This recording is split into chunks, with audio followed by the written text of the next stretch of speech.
What if necromancy was never originally understood as raising corpses from the grave, but as a forbidden science of consciousness designed to interact with the hidden layers of reality itself?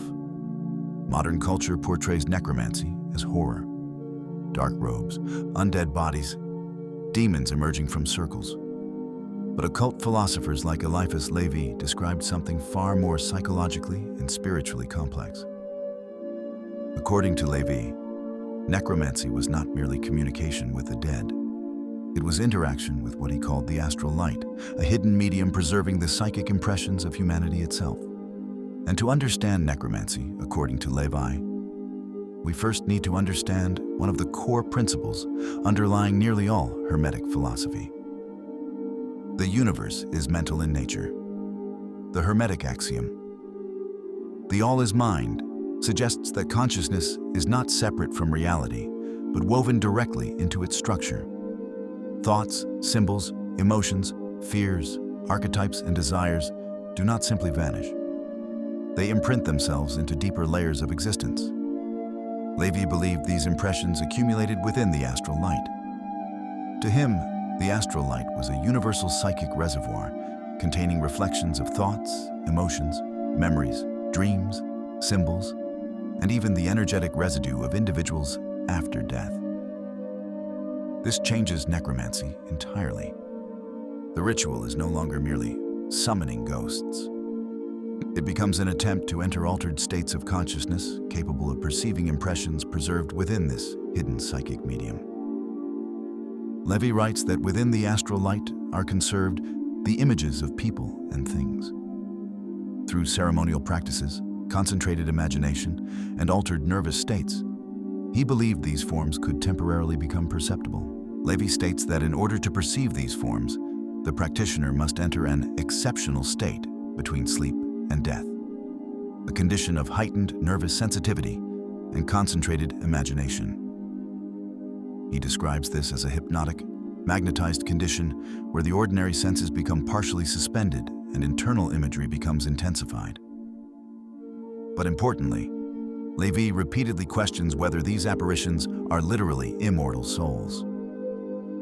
More often, he describes them as astral residues, psychic echoes, energetic shells, impressions suspended within the astral medium. This is where Hermeticism and psychology begin merging together. Because according to Levi, the practitioner's own mind becomes the central engine of the ritual. The emotional condition of the operator determines the quality of the experience itself. Fear attracts chaos. Obsession destabilizes perception. Uncontrolled imagination distorts the astral image. The ritual becomes a mirror reflecting the subconscious state of the mage.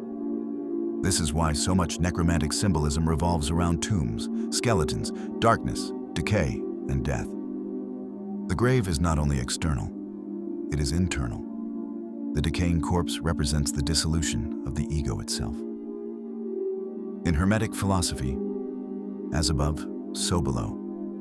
As within, so without. The external ritual reflects an internal psychological process. Entering the tomb symbolically represents descent into the hidden subconscious regions of the psyche. And this explains why ancient necromantic rites relied so heavily on isolation, silence, darkness, caves, underground chambers, and sensory deprivation. The goal was not theatrical horror, it was alteration of consciousness. Lévi states that to perceive these forms, the practitioner must enter an exceptional state between sleep and waking, what he describes as a lucid hypnotic condition where ordinary perception weakens and the subconscious becomes intensified. Modern neuroscience would recognize similarities to hypnagogic states, the transitional condition between wakefulness and sleep, where dreams, symbols, hallucinations, archetypes, and subconscious imagery begin blending with conscious awareness. Ancient occultists discovered these altered states long before modern psychology existed, and they developed ritual technologies to induce them intentionally. This is why repetitive incantation became central to necromantic ritual. The rhythmic chanting, vibrations, and repeated invocations were designed to bypass the analytical mind and induce trance-like consciousness. Much like modern studies involving binaural rhythms, repetitive frequencies can gradually alter awareness itself. The practitioner begins detaching from ordinary sensory focus. The nervous system shifts inward, and symbolic imagery becomes increasingly vivid. Lévi repeatedly emphasizes magnetization and concentrated will. He believed the practitioner's imagination acted almost like a psychic lens, focusing the astral light into visible form. But he also warned that this process was dangerous, because the astral world, according to Lévi, is unstable and reflective. It magnifies subconscious fear. If the practitioner enters the ritual with terror, obsession, instability, or unhealthy fascination with death, the resulting visions become distorted and hostile. This mirrors another Hermetic principle, the principle of vibration. Nothing rests. Everything moves. Everything vibrates. Necromantic rituals attempted to shift the vibrational condition of consciousness itself. Through darkness, ritual symbolism, incense, repetitive chants, isolation, fasting, and concentrated imagination, the practitioner attempted to synchronize with subtler psychic frequencies existing beyond ordinary perception. Lévi even recounts his own famous evocation of Apollonius of Tyana. After prolonged ritual preparation involving mirrors, pentagrams, incense, ceremonial robes, invocations, and symbolic arrangements, he claims to have witnessed a pale apparition forming before him. But what makes Lévi fascinating is his ambiguity. He never fully insists the experience was objectively supernatural. Instead, he acknowledges the possibility that the visions emerged through a combination of imagination, nervous excitation, symbolism, altered consciousness, and psychological expectation interacting together. This is why necromancy, according to Lévi, sits directly between mysticism and psychology. The ritual environment acts upon consciousness itself. The symbols reshape perception. The subconscious becomes externalized. And the astral light functions almost like a cosmic mirror reflecting hidden psychic content back toward the operator. This also explains why so many necromantic systems emphasized strict preparation, fasting, celibacy, isolation, mental discipline, protective circles, planetary timing. The practitioner was attempting to stabilize consciousness before entering psychologically dangerous territory. He repeatedly warns that prolonged immersion within these states can intoxicate the imagination, weaken the nervous system, destabilize reason, and blur the boundary between symbolic vision and objective reality. This becomes especially important when discussing what medieval occultists called spirits. Within Hermetic philosophy, spirits were often interpreted less as cartoonish monsters and more as intelligences, archetypal forces, psychic currents, or subconscious projections interacting with the mind through symbolic form. The operator's internal condition shaped the encounter itself. This is why necromancy ultimately becomes shadow work. The ritual forces confrontation with fear, mortality, desire, grief, guilt, obsession, and unconscious imagery hidden beneath ordinary awareness. The underworld entered through ritual mirrors, the hidden underworld of the psyche. And this is why the graveyard became symbolic within occultism.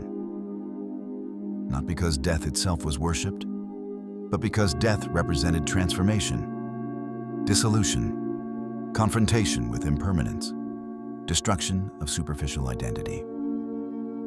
Necromancy becomes an alchemical process where the practitioner symbolically enters darkness in order to confront what has been psychologically buried.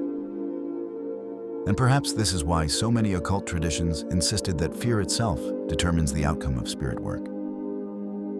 Fear lowers coherence. Fear fragments perception. Fear creates chaotic manifestations. But disciplined awareness stabilizes the psyche enough to move through the symbolic underworld without becoming consumed by it. This is also where the principle of polarity emerges. Life and death, light and darkness, spirit and matter. The necromancer symbolically stands between worlds, attempting to balance both sides without falling completely into either extreme. Lévi believed that after these experiences, the practitioner must return fully to ordinary physical reality. Grounding becomes essential, because the pendulum of consciousness cannot remain indefinitely inside states of psychological extremity. The ritual must end.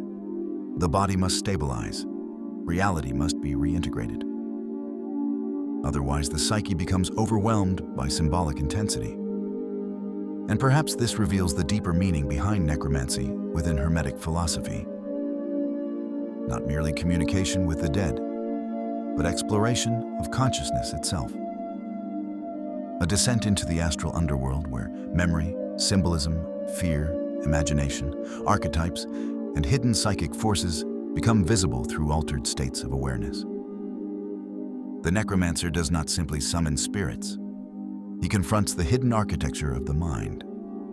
And through this confrontation, a deeper transformation begins occurring. The fear of death weakens.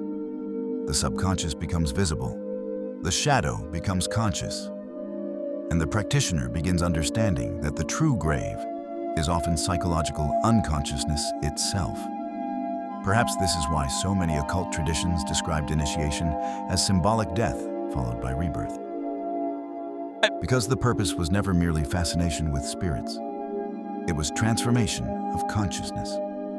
The lead of fear becoming the gold of awareness. The darkness of the grave becoming illumination. And the hidden astral world becoming a mirror revealing the deepest structures of the human soul itself. If you enjoyed the video, please like, subscribe, and have a wonderful day.